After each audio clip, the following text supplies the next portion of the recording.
This channel is for educational purposes only. Please do your own due diligence before making any investment decisions. Hi, this is Joe. So the question I got to ask you is, are you kind of getting sick and tired of being stopped out recently? The environment has shifted, and if you haven't shifted with it, you're going to struggle in this type of environment. You're going to be getting stocks that looked real attractive and they were looking the same as they did 6 months ago. The problem is that you're getting stopped out of the same trade. So I want to show you some of the tactics that I'm teaching my subscribers that I think can really help you out in this environment. So if you want to learn more about some of these techniques, you can click the link in the description to find out more about my book. And also, if you do enjoy this content, please hit that like button and also subscribe. All right, I've got the stock grid of Intel up. All right, we've got 4 different time frames. We're looking at monthly, bottom left, weekly, bottom right, daily in the upper right, and in the upper left is an hourly chart. And what we're going to do here is we're looking to play 2 consecutive time frames. We want to play either the monthly, weekly together, or we want to play the weekly, daily, or we're going to take the daily and the hourly together. All right. Now, what I'm looking at is every time I go through a chart, when I look at a chart, the first thing I do is I'm looking at the price action. Okay, and I'm looking at the price action in relation to the moving averages most times. Now, when I look at this chart, and let's just go back, let's actually just go back a bar or two on the weekly so you can really see. When I'm looking at this chart, and even if I were to go back here on the monthly, this isn't changing anything. And then here on the daily, right about here. So we won't worry about the hourly right now. So we're looking at this chart into hard right edge. We're determining what we want to do. And what we see here is 2 moving averages rising right about the same rate. We've got the 18 moving up here and then the 40. All right. And they're moving up, and they're not exactly parallel, but they're pretty close. They're about as close as you're going to get. All right. And so we like that pattern. We look for play pullbacks into this pattern. Right now, especially when we have significant strength in the ADX. All right. Now, the MACD is the only fly in the ointment, really, because when you're getting this pullback, you're getting overrun. But we did show strength on the new high. We went to a new high in price and a new high in MACD. So that's a good sign. The other thing that I'll tell you is that we came down and we rallied back up here, and then we pulled back. And then as we pull back, for the next bar, then this starts to come back into play. All right. But I want to point out something. So let's say we're looking at this beautiful pullback, and then we get our opposing trend pattern to develop here where the 18 crosses down below the 40 and the price is below both. All right. So we have a setup because we have rising moving averages here, and we're respecting the 18. And on this time frame, we've got the 18 below the 40 and prices below both. All right. So that to me deems in the back test that I did, that is what we'd call a setup.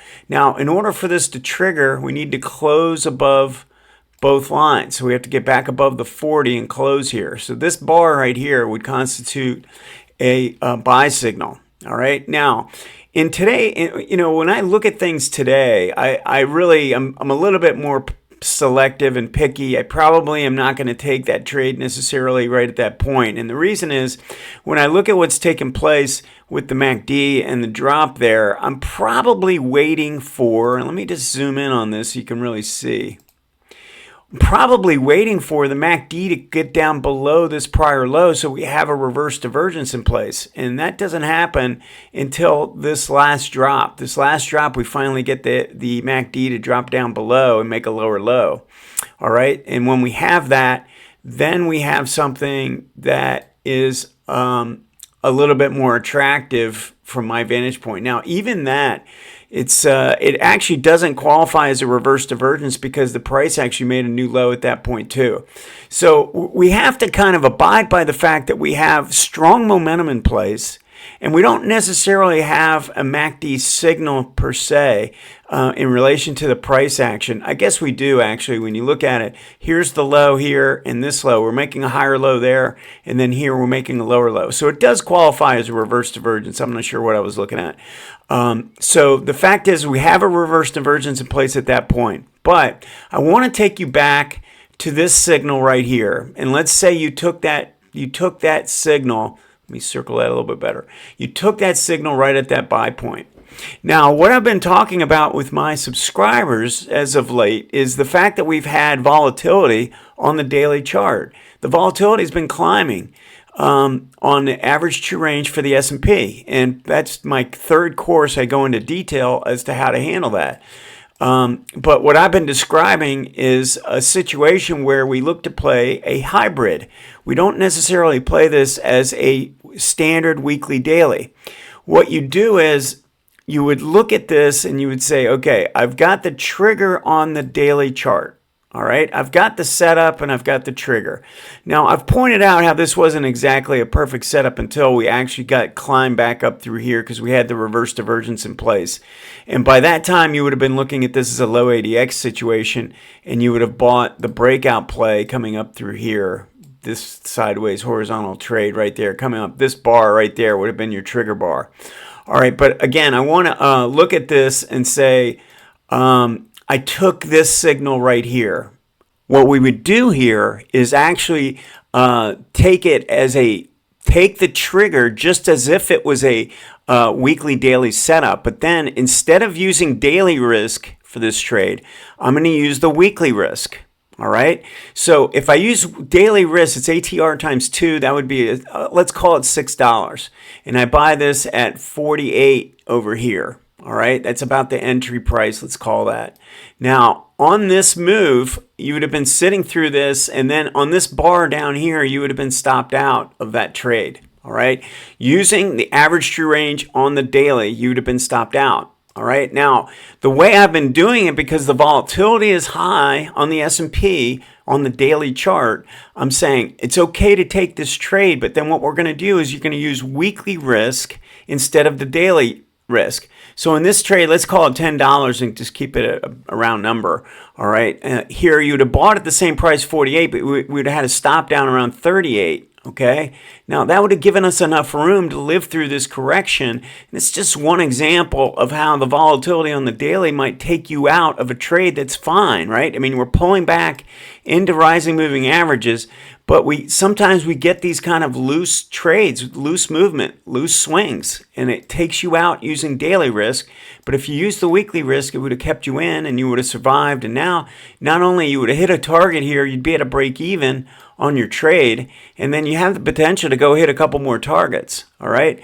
So in the environment, when the environment switches like this and we have incredible volatility in place, we need to find ways to be able to take trades, but account for the different environment. All right. So what you're doing in this type of trade is you're actually taking a smaller position because the size of the risk, you want to take the same risk. So no matter whether we're risking $3 on the trade or we're risking, $6 on the trade or risking $10 on the trade, the amount that you're risking on a dollar amount is the same. So let's say you have a $50,000 account and you risk 1%. So you're going to risk $500 on every trade.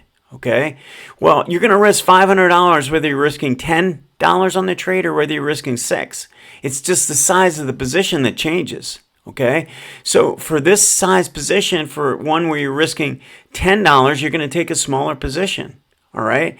And so by doing that, we're allowing ourselves more room on the trade. Okay, so I hope this makes more sense. I hope this makes sense to you, because when we're looking at this type of environment, it could go on for a while. The volatility is still rising on the daily S&P, and as long as that remains the case, it's going to be a tough environment for daily trades. If you're taking weekly dailies, you're going to get whipped around a little bit. All right. Now, it does take a little bit more time to hit a target, but at least you're hitting a target and not getting stopped out. So I believe this is a great way to look at this.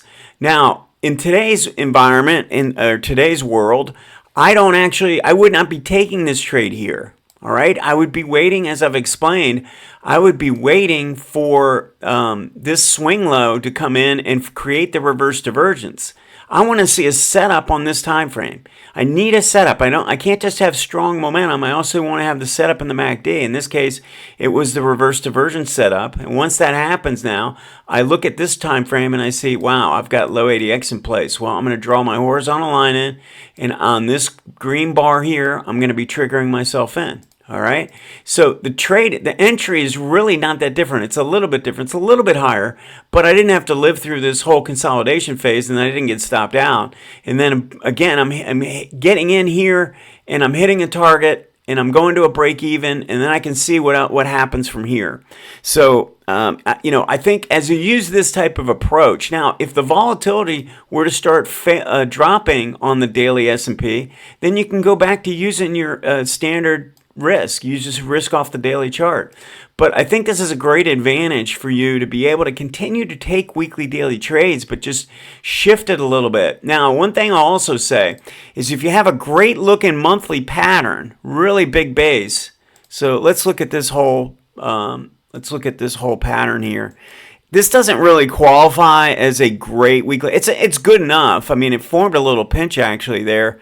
I mean, you could look at this as a monthly, weekly if you wanted. Still take the trigger off the daily and then trade it as if it's a monthly, weekly setup. All right, and then you wouldn't have to worry about doing the hybrid. You'd be doing it as a monthly, weekly. So it's up to you. You still have the reins are still in your hands to determine how you want to create these trades. I'm just giving you different options as to way you could play them. All right. Hope this makes sense. Let me know if you have any questions.